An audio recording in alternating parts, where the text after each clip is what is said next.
Ahora sí hay frío. Helada, dirían por allá, por el sureste. Bueno, vamos a informar. Hoy es martes. Tenemos que dar a conocer todo lo relacionado con la pandemia y para eso va a informar el doctor Jorge Alcocer, el doctor Hugo López-Gatell, el general Luis Crescencio Sandoval y Marcelo Ebrard. Vamos a ser breves en esta ocasión porque a las 8 de la mañana van a estar legisladores aquí en el patio central, diputados que han sido invitados porque queremos agradecerles por su apoyo, por su respaldo, por la aprobación del presupuesto que va a ayudar a mucha gente. Ayer hablaba yo de que se benefician de manera directa con el presupuesto aprobado 25 millones de familias, sobre todo la gente más humilde, pobre, hasta la clase media. Y también nos beneficiamos todos, no solo los pobres, sino también los que tenemos más ingresos, todos los ciudadanos, porque esto permite que haya tranquilidad, que haya paz. No olvidemos que la paz es fruto de la justicia. Cuando hay desigualdad, pobreza, cuando se abandonan a los jóvenes, hay frustración y violencia. Por eso es muy importante, no solo por razones humanitarias, que ya con eso sería más que suficiente, sino también para vivir en paz, que haya justicia. Eso es lo que garantiza el presupuesto que se aprobó. Además, esto significa fortalecer el mercado interno, más capacidad de consumo. Cuando la gente no tiene más que para lo básico y a veces ni siquiera para eso, pues se estanca la actividad económica, no se promueve la actividad productiva, no se promueve el comercio. Cuando hay circulante, cuando la gente tiene recursos, tiene ingresos, pues se beneficia la industria, se beneficia la actividad productiva, se beneficia el comercio. Eso ya está más que demostrado. Por si fuese poco,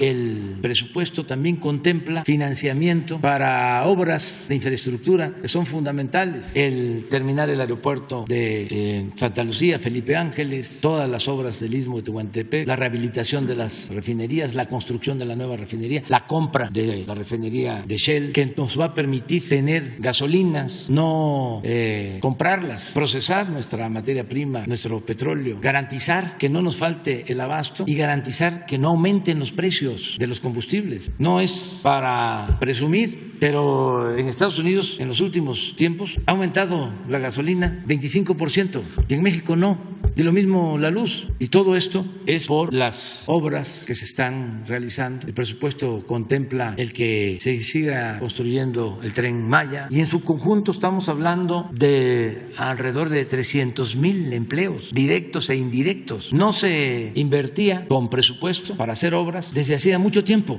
El gobierno se dedicaba nada más a entregar contratos y concesiones o hacer obras con crédito, con deuda. Ahora no es así, es presupuesto público, sin deuda, porque no hay corrupción, porque hay austeridad republicana. Entonces todo esto lo entendieron muy bien, lo han internalizado, lo han convertido en convicción los legisladores y nos ayudaron para la aprobación del presupuesto. Es un presupuesto para el bienestar del pueblo. Entonces vamos a tener con ellos un encuentro a las 8 de la mañana y por eso pues vamos a limitar la conferencia del día de hoy. Sin embargo, sí vamos a cumplir dándole la palabra a Eduardo Esquivel y a Marco Olvera, que quedamos pendientes.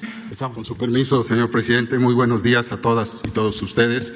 Los saludo con el afecto de siempre. Como ustedes saben, seguimos con la actualización del tema de los medicamentos adquiridos por el sector salud para nuestra población y como pueden ver en esta tabla, de acuerdo a la demanda del sector salud, que consta de 1,840 claves, al día de ayer se han liberado 670,081,914 piezas a las 14 instituciones que se anotan en la tabla. En la siguiente lámina se presentan los 53,834,931 piezas entregadas en los almacenes estatales al 15 de noviembre y de las que han sido comprobadas por los estados solo el 61%. Seguimos revisando este punto de la distribución y desde luego hemos tomado algunos cambios por razones de tiempo. En la próxima semana o entrega, como ustedes dicen, les presentaré el reforzamiento de la logística que conduce directamente a la distribución de los medicamentos. Por otro lado, saben ustedes que COFEPRIS asegura la calidad, seguridad y eficacia de los medicamentos que se compran. Y en la tabla que está al último, por favor, la siguiente. En abasto de oncológicos les informo que en estos días de 12 y 13 de noviembre se liberaron por COFEPRIS 94,822 piezas de los medicamentos dacarbazina, vimblastina, vincristina comprados en Corea y fluorouracilo proveniente de Cuba. Esto es lo que contribuye al camino de los medicamentos. Muchas gracias.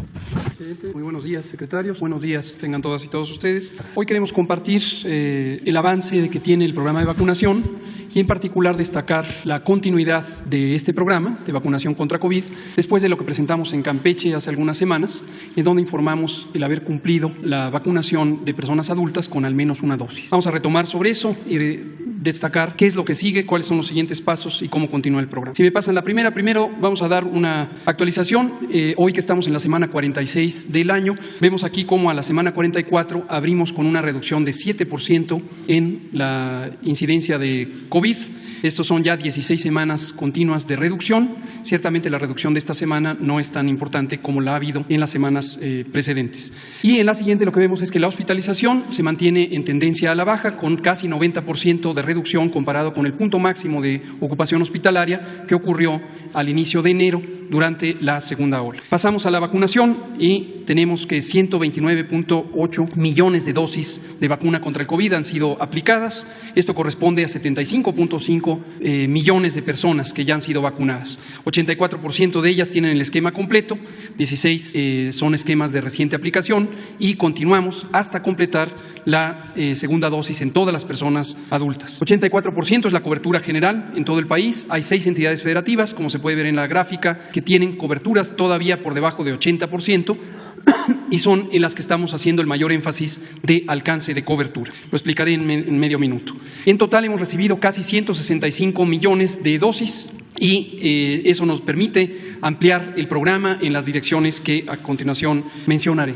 Vamos a ver cuáles son los siguientes pasos. La estrategia de vacunación contra COVID-19 continúa. En este momento tenemos que terminar de cubrir las segundas dosis para toda la población adulta.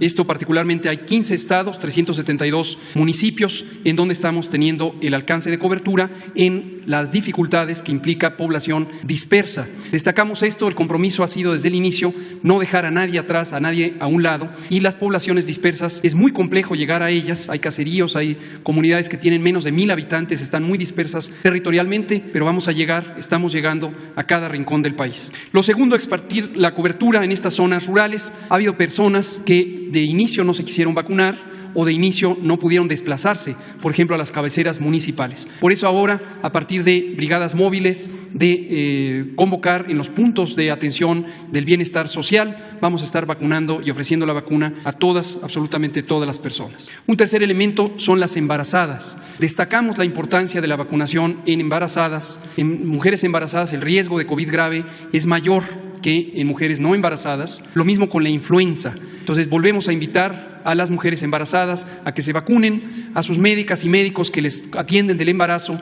que se actualicen en la información. La vacuna contra COVID, la vacuna contra influenza son seguras y efectivas para proteger a la mujer embarazada y al hijo o hija que está en formación. Lo cuarto es niñas y niños y adolescentes con comorbilidades, que iniciamos la vacunación desde la primera semana de octubre. Hemos recibido muy pocas personas, la estimación es arriba de 1 millón de estas personas y hasta el momento menos del 10% se han acercado a los puestos de vacunación. Insistimos, es muy importante, la comorbilidad también en adolescentes y niños aumenta el riesgo de complicaciones. Hoy comentaremos, abrimos próximamente niñas, niños y adolescentes de 15 a 17 años, aún sin comorbilidades. Este es el elemento nuevo, explicaremos cuál es la lógica científica detrás de ello. Y finalmente, las personas que vayan cumpliendo 18 años, conforme pasen los días y los meses, durante todo 2022, también serán vacunadas según cumplan la edad. Vamos a ver en la siguiente gráfica. Vean ustedes, esta es la mortalidad por 100,000 habitantes. Noten la escala, el tamaño de los números, y en el eje horizontal lo que vemos es edad de 10 hasta 20 años. Es un enfoque a este grupo poblacional. Noten ustedes cómo entre 10 y 14 años la mortalidad es sumamente baja. Desde luego, por debajo de 10 años es aún más baja. Esto ya lo hemos comentado varias veces. A partir de los 15 años hay un incremento de la mortalidad. Ciertamente, en forma absoluta es muy baja. baja, como lo hemos destacado. Pero en comparación de estos dos grupos, de 10 a 14 y de 15 en adelante, aumenta progresivamente la mortalidad conforme aumentan los años de vida, la mortalidad por COVID. Esto se debe a distintos cambios que hay en el sistema inmune de las personas a partir de esa edad y hace que empiecen a ser más susceptibles. Cuando se llega a los 18 años es aún más susceptible y desde luego en el extremo de la vida la mortalidad es bastante mayor. Como lo vemos en esta gráfica, en donde mostramos además la diferencia de tener comorbilidades, es decir, enfermedades crónicas agregadas, diabetes, hipertensión, obesidad, enfermedad pulmonar y otras, que aumenta significativamente el riesgo de mortalidad COVID comparado con personas de las mismas edades que no tuvieran estas enfermedades crónicas. En verde se ve sin comorbilidad, en el color dorado con comorbilidad. Y lo que vemos también es que en las distintas edades, en la gráfica se muestra por grupos, desde 12 años hasta 60 y más, aumenta en las personas de mayor edad la mortalidad. Y vean ustedes la gran diferencia de mortalidad que hay entre las personas adultas y las personas adolescentes y niñas. Por esa razón es que hemos enfocado el programa particularmente a personas adultas. Pero ya vamos incorporando cuando se entrecruzan los riesgos a las personas que tengan esta magnitud de riesgo. La siguiente, por favor. También para que la población tenga claridad, existe una preocupación totalmente genuina, totalmente válida de madres y padres de familia sobre el riesgo en sus pequeños. Aquí mostramos la estadística oficial del INEGI sobre la mortalidad en 2020, donde ya está incorporado la mortalidad COVID. En 2020 murieron desafortunadamente un poco menos de 9.500 personas de 15 a 19 años y de ellas solamente 249 murieron por COVID. En cambio, por otras causas, de la 1 a la 6, se suman 27 veces más muertes por esas otras causas si las comparamos con COVID. Y esto nos muestra que la mortalidad COVID, el riesgo de morir por COVID en la adolescencia es muy significativamente menor a otros riesgos muy comunes en esa edad. Esto para que las familias tengan claridad de que no es ni por asomo la causa más importante de complicaciones y muerte en esta edad. Muy distinto a las personas adultas mayores que afortunadamente han sido ya vacunadas. Termino comentando cuál va a ser el mecanismo. Es el mecanismo por el que hemos incorporado a todas las demás condiciones de riesgo. Primero adultos mayores o personal de salud, adultos mayores, también incorporamos a las mujeres embarazadas en mayo pasado y ahora incorporaríamos a niñas, niños de 15 a 17 años que no tengan comorbilidades, adicional a lo que ya está abierto. A partir de este viernes 19 de noviembre abrimos el preregistro en el portal mivacuna.salud.gov.mx. Es importante preregistrarse, eso nos ayuda a planear y después serían abriendo las unidades de vacunación por entidad federativa de acuerdo a estos grupos. Muchas gracias, presidente. Con su permiso, señor presidente. Continuamos con el informe de distribución de vacunas. Del 25 al 11 de noviembre arribaron a nuestro país vacunas de Pfizer, AstraZeneca, CanSino, Sinovac, Sputnik, un total de 31.404.808 dosis. Adelante. El viernes 29 de octubre se distribuyeron 4.312.760 dosis. Por vía aérea, 830.740. Se organizaron 2 rutas aéreas para cubrir 10 estados con aeronaves de la Fuerza Aérea Mexicana. Y por de vía terrestre, un total de 3.482.020 dosis. Se asistieron a Incania Birmex 7 entidades para recoger sus vacunas y se organizaron 6 rutas de distribución para atender a 15 estados. Adelante. El día jueves 11 de noviembre se distribuyeron 8.432.896 dosis. Por aire, 1.095.590 dosis. De igual forma, 2 rutas aéreas para cubrir 8 entidades federativas con aeronaves de la Fuerza Aérea. En distribución terrestre, un total de 7.337.306 dosis. 7 entidades acudieron a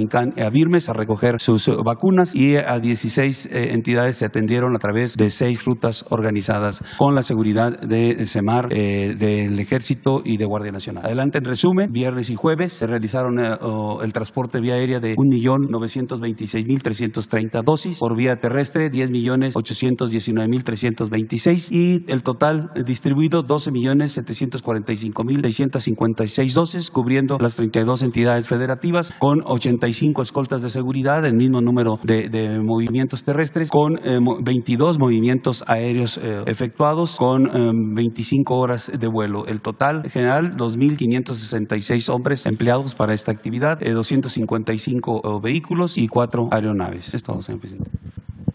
Su permiso, señor presidente, muy buenos días. Rápida revisión de la estrategia que por instrucciones del presidente estamos siguiendo. Vamos a tener la 9ª Cumbre de Líderes de América del Norte. Como ustedes saben, va a ser el día jueves, Washington, D.C. Uno de los temas principales, la cooperación para hacer frente al COVID-19 y la seguridad de los 3 países en materia de salud, que es una de las grandes lecciones de lo que ha sido esta pandemia. Siguiente, por favor. Para enfrentar las consecuencias de la pandemia y prepararnos para el futuro inmediato, ¿de qué vamos a hablar? Trabajo regional para el reconocimiento de todas las vacunas contra el COVID-19 que han sido aprobadas por la Organización Mundial de la Salud en Estados Unidos, Canadá y México. Acciones conjuntas para proveer vacunas contra el COVID-19 de América del Norte hacia América Latina y el Caribe. Estudio y desarrollo de producción en los 3 países de vacunas para el caso del COVID-19 y para futuras o probables otras enfermedades que podamos enfrentar. El día de hoy voy a recibir en la Cancillería a la ministra de Asuntos Exteriores de Canadá, que hizo el viaje para revisar la agenda conjunta. Vamos a tener reunión bilateral con el primer ministro Trudeau y también vamos a tratar de afinar nuestras posiciones respecto al COVID-19 y el futuro del que estoy hablando. La siguiente, por favor. Como recordaremos, con Estados Unidos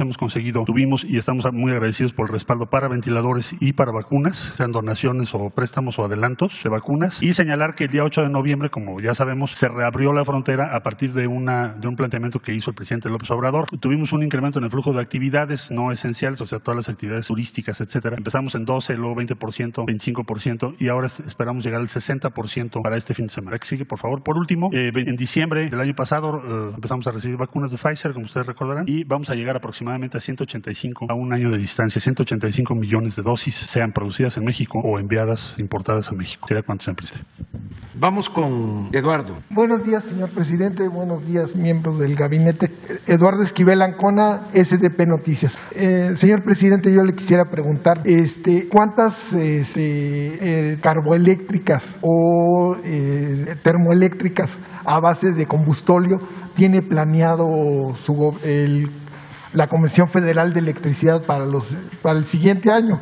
Esto se lo planteo porque la narrativa de la oposición a la reforma eléctrica que se está proponiendo hablan de que se va a incrementar el uso del combustóleo, que se va del carbón, que de energías sucias y esto pues México según estamos investigando en SDP, de combustóleo, del total de la generación de electricidad en México, solo se produce el 2.5% del total con combustóleo, y con carbón es el 4%, que sería en total 6.5% de todo el total, muy diferente a lo que es en Estados Unidos, que tienen 252 plantas carboeléctricas. Aquí en México solo tenemos 3, y esas plantas carboeléctricas producen el 19% de los Estados Unidos del total y 1% con combustóleo. Esto nos da un total de 852 teravatios en total de energías sucias en Estados Unidos, que es más del doble de toda la producción, toda la generación de electricidad que tiene México, con todos los privados y la Comisión Federal de Electricidad. Entonces, ese es lo que yo quisiera saber, si hay una propuesta para más termoeléctricas que usen combustóleo o carboeléctricas para la generación de, si se tienen programado o no. Sí, hay ya información sobre esto.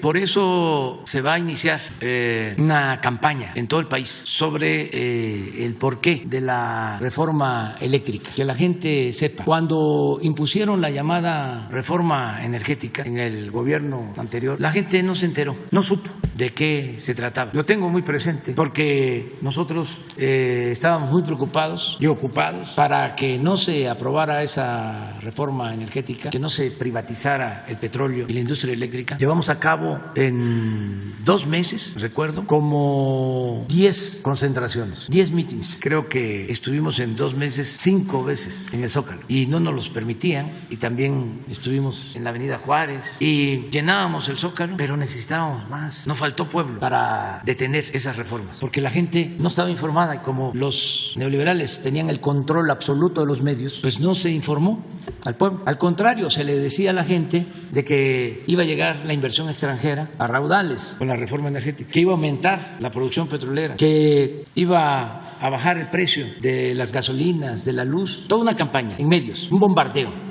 y llenábamos el Zócalo, pero la verdad, nosotros queríamos que se llenara todo el centro, como cuando el desafuero, pero no lo logramos porque no había información. Entonces, ese debate quedó pendiente, es una asignatura pendiente, y ahora queremos que la gente se informe, que no haya manipulación, porque estos corruptos sacaron la bandera de las energías limpias para hacer negocios sucios, y eso lo vamos a aclarar. Ya en el caso del petróleo está demostrado, 110 contratos entregaron de grandes áreas para la explotación de petróleo, en tierra y en aguas someras. Y saben que de esos 110 solo están produciendo 2 de 110 contratos. Si fuese nuestra intención revocar esos contratos, esos convenios, esas concesiones, tendríamos elementos, porque engañaron de que iban a invertir, no invirtieron nada. Nada. ¿Qué hicieron entonces con las concesiones? Las metieron al mercado financiero para especular. Y el que ganó una ronda, por ejemplo, cuñados de Carlos Salinas, que tenían una empresa, ganan esa empresa un contrato que les llaman de utilidad compartida.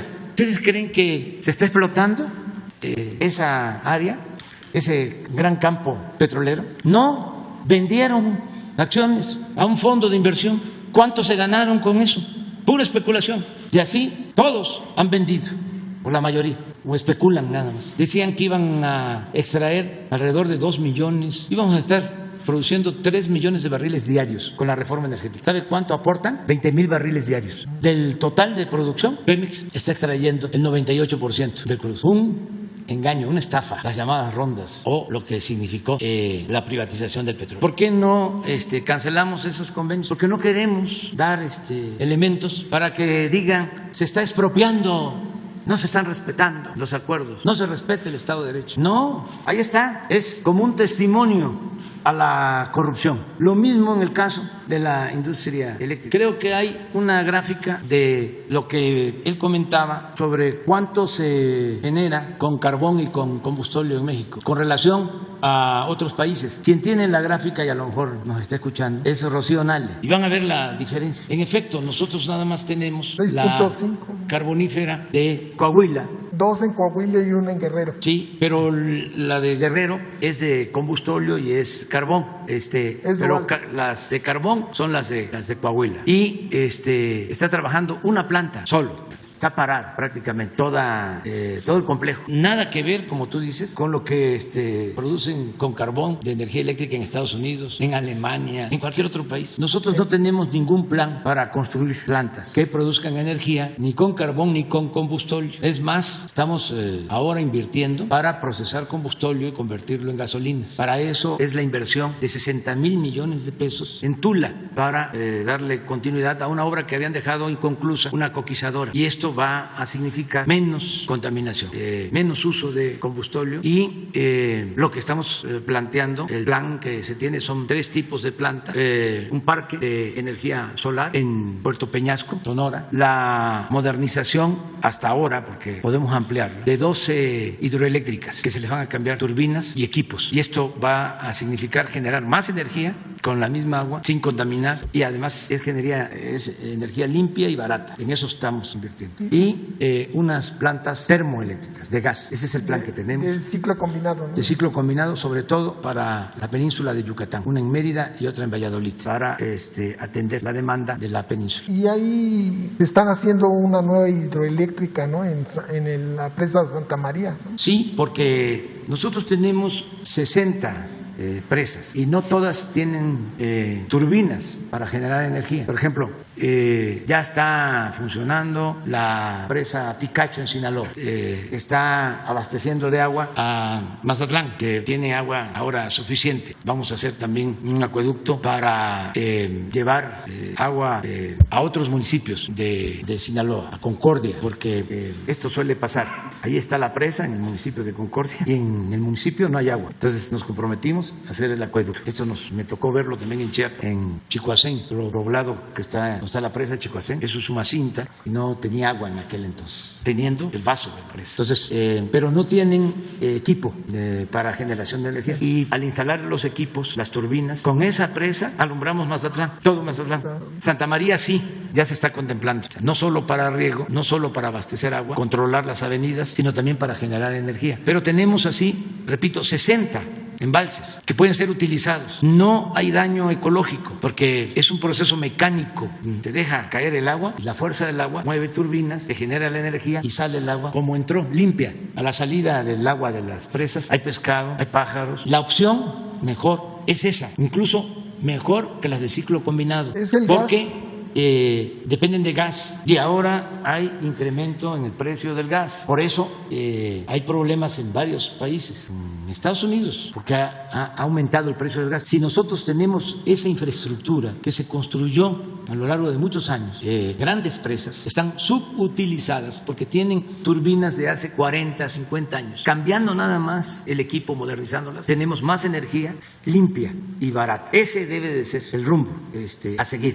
Yo he estado insistiendo, porque primero era combustible para generar energía. Luego llegan las termoeléctricas y se van quedando en el abandono las hidroeléctricas, y los técnicos y servidores públicos de las anteriores administraciones se fueron por las termoeléctricas, por el gas. Yo recuerdo que se hizo un complejo y plantas de generación con gas en Manzanillo, al mismo tiempo que compraron gas que iban a trasladar del Perú. Se lo compraron a Repsol en los tiempos de Felipe Calderón, un contrato de $25,000 millones. Repsol pues no tiene gas porque en España no hay gas, pero actuaron como intermediarios y fueron a comprarle el gas barato al Perú, y para comprarles el gas en Perú dijeron que ya tenían amarrada la operación en México para que se les comprara el gas de Perú. Entonces se pactó un precio, porque el gas en ese entonces en Estados Unidos tenía un precio muy elevado y el gas de Perú resultaba más barato. ¿Qué pasa? Que como a los 3 años se cae el precio del gas en Estados Unidos. Cuando empiezan con lo del fracking, empiezan a extraer más gas, se cae el precio del gas. Entonces cancelan el proyecto del Perú y de ahí surgen los famosos gasoductos, con la mentira de que iban a construir 12 grandes termoeléctricas y necesitaban gas. Pues no hicieron las termoeléctricas, pero sí compraron el gas a precios elevadísimos. ¿Qué ha venido pasando hasta hace un año? Por eso los expertos hay que escucharlos de manera precavida, no creerles todo. Hace un año los expertos decían que no había ningún problema, que no iba a aumentar durante mucho tiempo el precio del gas en Estados Unidos. Pues se equivocaron, ya está aumentando. Entonces, en México, nuestra opción para la autosuficiencia, para que no padezcamos, debe ser el diversificar las fuentes de generación de energía. No depender de un insumo, sino de varios insumos, y darle prioridad al agua, a las hidroeléctricas, a la infraestructura que se construyó desde hace mucho tiempo, pero muy especialmente durante el gobierno del presidente López Mateos. Hicieron las grandes presas en el país, se invirtió en Fiernillo, en Michoacán, fue en ese entonces, Malpaso, en Chiapas, fue de ese entonces, y otras más. Entonces, ahí están esas obras de infraestructura, lo que requieren es modernización. El cambio de turbinas no significa mucho tiempo, no es algo muy complejo, y ya se tiene el agua, que es el insumo principal. Entonces, no sé si encontraron. A ver, ¿no tenemos México? Sí. ¿Y cuál es el carbón? Este es carbón y este es gas natural. A ver, México, nada más. Nomás una carretera. Sí, y este es carbón. No, esta que es combustóleo. Sí, pero no veo la hidro, es esta. Así estamos. A ver, pon Alemania nada más, así como aleatorio. A ver, Estados Unidos. Esto lo vamos a ir informando para que cuando se decida en el Congreso la discusión, el análisis, la aprobación de la iniciativa, pues los ciudadanos tengan más elementos, para que no sean nada más los legisladores, sino que la gente sepa qué van a aprobar los legisladores o qué van a rechazar los legisladores. Entonces no tienen de qué preocuparse los que están preocupados por que va a ser... No, nada, absolutamente. No va a haber... No hay ningún plan para crear plantas que se alimenten con carbón o combustóleo. No existe ningún proyecto con ese propósito. Y sí está el proyecto de hacer menos combustóleo en la refinería de la coquizadora para que no tengamos combustóleo. Estamos también modernizando las refinerías, que eso significa equipos nuevos, no contaminantes, para mantenernos de acuerdo a la norma. Ya manifesté que vamos a modernizar 12 hidroeléctricas y el parque solar de Sonora. En Sonora. Ese es el plan, básicamente. Y pues el programa de reforestación más importante del mundo, que no les gusta a los ambientalistas y menos a los traficantes de influencia. Pero esta es la realidad. Qué bien que lo planteas, porque ayuda a aclarar mucho. Sí, nomás una cuestión. Estaba viendo lo del combustóleo, sí, efectivamente se está produciendo más, pero el combustóleo no solo sirve para generar energía eléctrica, también se exporta, México exporta a Estados Unidos, en septiembre fueron 194,000 barriles diarios, porque es muy demandado por las refinerías de Estados Unidos que están con petróleo pesado para hacer diésel o asfalto, que tiene más valor agregado. Y pues le agradezco mucho, señor presidente, toda la... Sí, no, al contrario, muy bien. Ahora, Marco. De ese lado, presidente, buenos días a los integrantes del gabinete. Presidente, le quiero hacer una iniciativa migrante. Su pasada presentación en la ONU con respecto a bienestar para el mundo, para apoyar a más de 750 millones de personas que padecen hambre. Estuve visitando varios migrantes en el estado de Nueva York y además tengo comunicación con diversas asociaciones, tanto de California, Chicago y diversos estados de la Unión Americana. Entre 1940 y 1945, Estados Unidos sufrió una debacle en cuestión de mano de obra y como consecuencia muchos mexicanos fueron a parar allá a trabajar y les llamaron con el nombre de braceros. Yo no estaría de acuerdo con ese término. Posteriormente, el histrión Ronald Reagan y después presidente de los Estados Unidos hizo un gran empuje con la cuestión migratoria. Otorgaron green cards, residencias permanentes y apoyando siempre a los migrantes. En el gobierno de Barack Obama, en el primer mandato de 4 años, fue el gobierno que expulsó a más migrantes con 2.7 millones de migrantes apoyado por el actual presidente de los Estados Unidos, Joe Biden.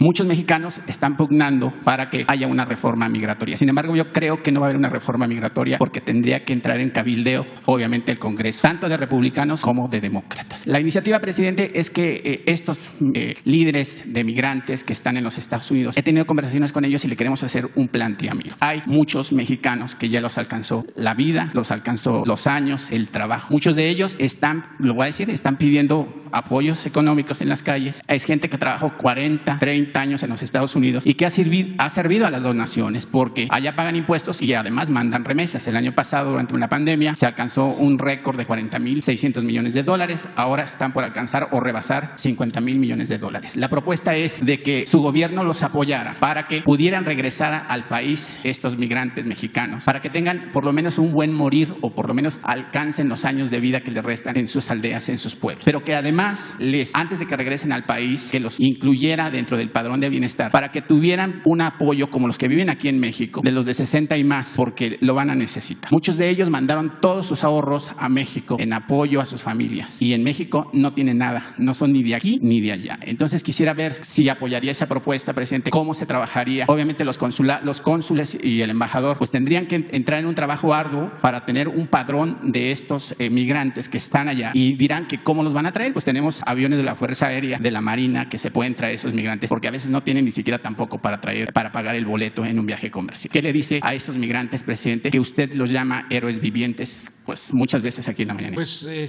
nosotros desde luego que los apoyaríamos si ellos desean regresar, si ya son personas mayores que quieran regresar a sus pueblos, a sus comunidades. Nosotros les ayudaríamos. ¿Cómo?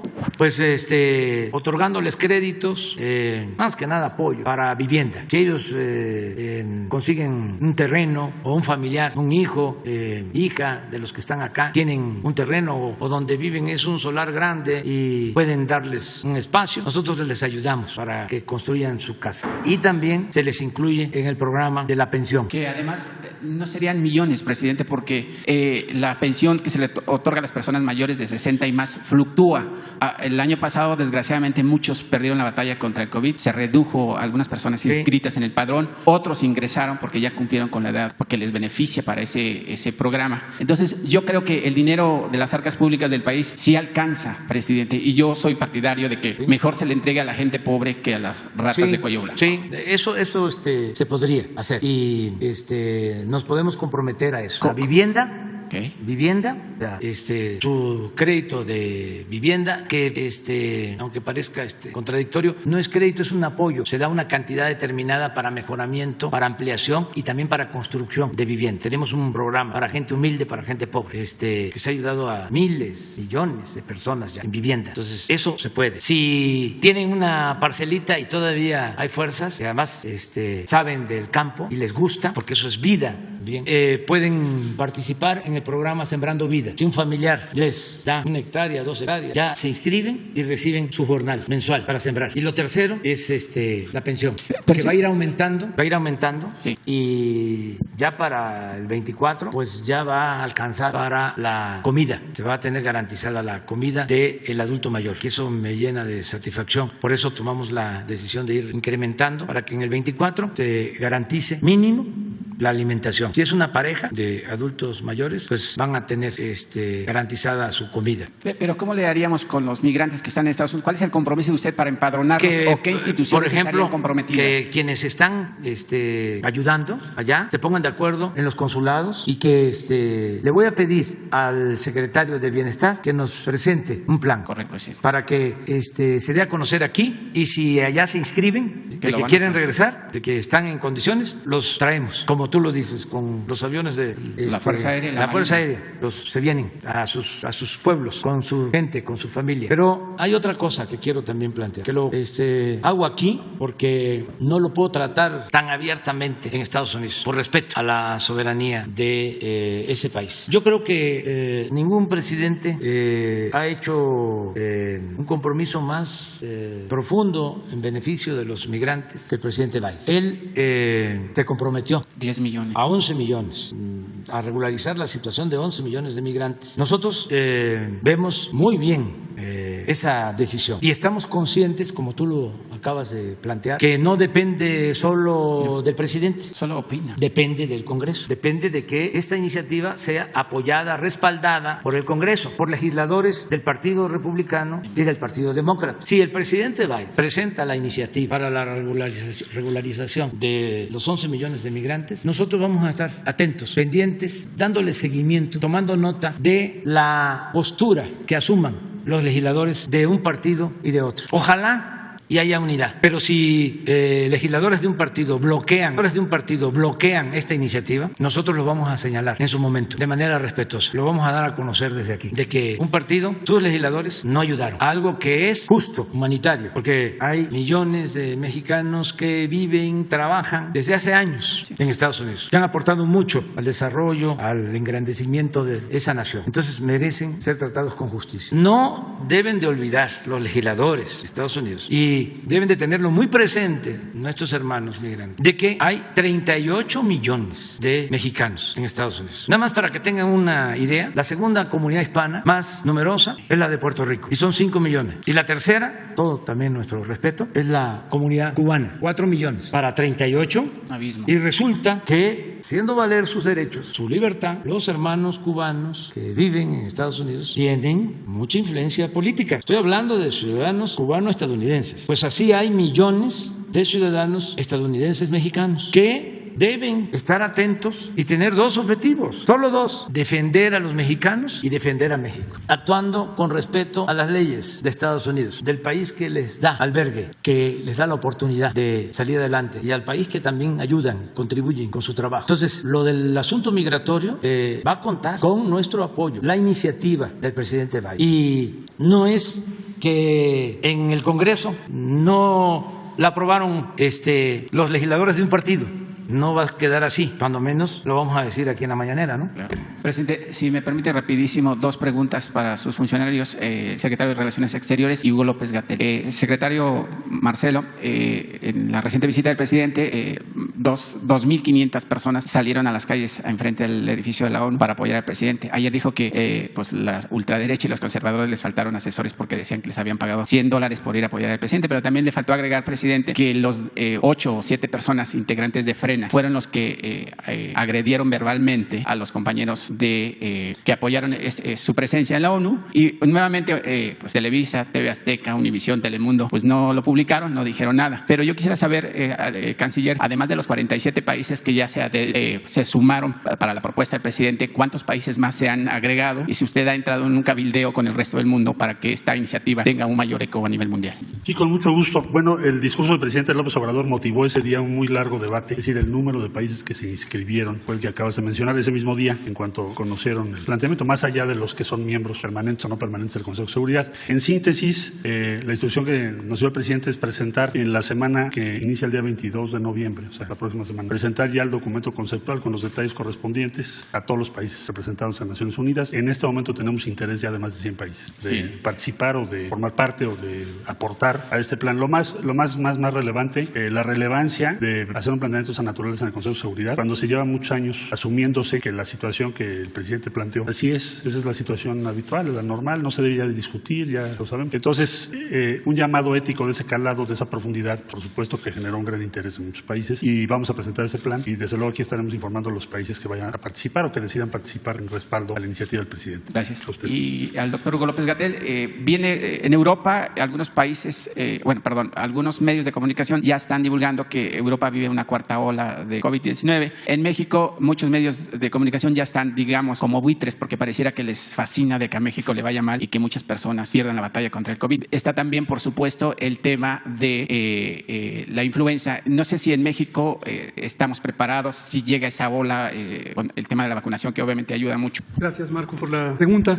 En breve, sí, efectivamente, la pandemia de COVID, como hemos comentado desde hace casi 2 años, desde que empezó, tiene fluctuaciones. A veces sube, a veces baja, las famosas olas, y esto ocurre de manera distinta en cada región del mundo, en cada continente o en cada subcontinente o incluso en cada país. Países que tienen mucha conexión de transporte de personas o intercambio de bienes pueden sincronizar sus epidemias por este flujo de personas, pero no necesariamente donde empieza a propagarse en un lugar se sigue como una ola todo el mundo en forma uniforme. Y eso se ve en la sincronía que hay en ese sentido. Respecto a México, siempre hemos dicho, mientras cualquier país del mundo tenga la epidemia, también México o también cualquier otro país que ya haya tenido un control parcial. Por eso es tan importante terminar de controlar la epidemia en todo el mundo, lo que nos lleva directamente a las vacunas. Por eso es tan importante vacunarse, hay que vacunarse. La vacunación ha demostrado ser, además de segura, muy efectiva, reduce la mortalidad, el riesgo de hospitalización, el riesgo de COVID grave en más de 85 a 89%. Es una reducción muy sustancial. Vacunándose se está más protegido. Es importante también alcanzar altas coberturas de vacunación, por eso es importante que en todos los países se logre, y eso nos lleva a la situación mundial. Es muy importante lograr la equidad en la distribución de vacunas. Hay regiones del mundo que tienen todavía rezagos impresionantes y no han tenido acceso a vacunas. Y eso nos va a llevar a ir teniendo mayor estabilidad en la epidemia de COVID. Es probable que durante todo 2022 sigan altas y bajas en distintas partes del mundo. Finalmente, en México, con la experiencia acumulada, la capacidad de reconversión hospitalaria, en todo momento tenemos esa posibilidad, reexpandir el número de camas COVID si es que fuera necesario, en caso de que hubiera un resurgimiento. La pandemia se puede acompañar de otras enfermedades epidémicas como la influenza, particularmente en estos meses desde octubre hasta marzo, y por alguna razón que ha sido afortunada, en México, al igual que en todo el hemisferio norte, ni en la temporada 2020-2021, ni en la actual, hasta el momento, hemos visto que exista alta intensidad de la influenza. Nada garantiza que permanezca así, pero hasta el momento no hay prácticamente actividad de la influenza. De todos modos, llamamos a vacunarse contra la influenza. Esto lo empezamos el 3 de noviembre y estará presente la vacunación contra influenza. Llamamos a vacunarse a las personas en mayor riesgo, incluyendo las embarazadas. Gracias. Pues ya, porque nos están esperando los diputados, diputadas y diputados y ya tenemos que terminar.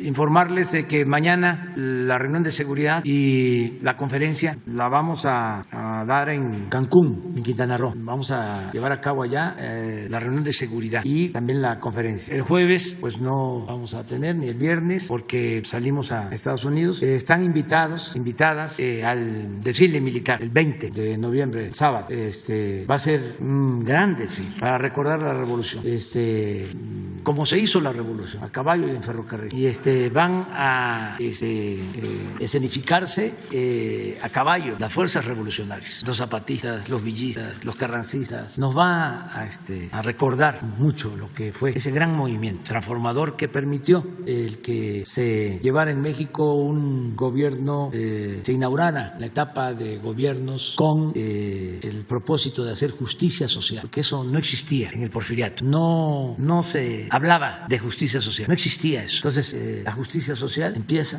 a mencionarse y a llevarse a la práctica, a convertirse en realidad después de la Revolución Mexicana. Puede parecer una cosa menor, pero es muy profunda, una gran transformación, beneficio del pueblo, de los campesinos, de los obreros, de la mayoría de los mexicanos. Entonces, no olvidar eso, porque nuestra historia nos aporta mucho. Cuando no se conoce bien nuestra historia o no se le da su lugar, se buscan ejemplos del extranjero y se olvida la importancia que ha tenido nuestra historia, patria. Jamás imaginen en dónde hay dirigentes como Hidalgo, como Morelos, como Juárez, como Villa, como Zapata, como Madero, como el general Lázaro Cárdenas. Los hay en otros países, pero tantos como los héroes nuestros y tan extraordinarios. ¿Cuántos dirigentes nuestros dieron su vida por causas justas? Entonces es extraordinaria la historia de México, nuestro pasado glorioso. Entonces hay que estarlo exaltando, recordando, saber de dónde venimos para saber hacia dónde vamos. Entonces el sábado nos vemos y les invitamos también al patio. Ya ven que hay mucho frío aquí, allá no. Nos vemos entonces.